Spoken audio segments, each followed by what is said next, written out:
तर काय सांगाल, तुम्हाला काय वाटतंय?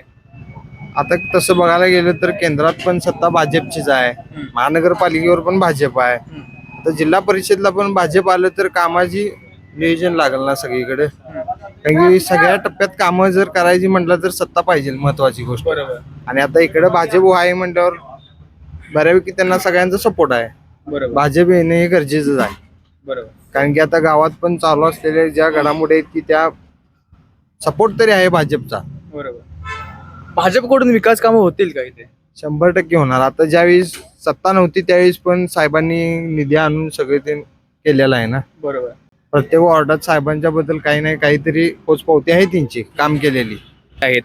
खरं आहे का ते? खरं आहे, या आधी पण केलेले आहेत, इथून पुढे पण करत राहणार त्यांनी काम. काही नसताना पण त्यांनी कामं केलेली आहेत. बरोबर.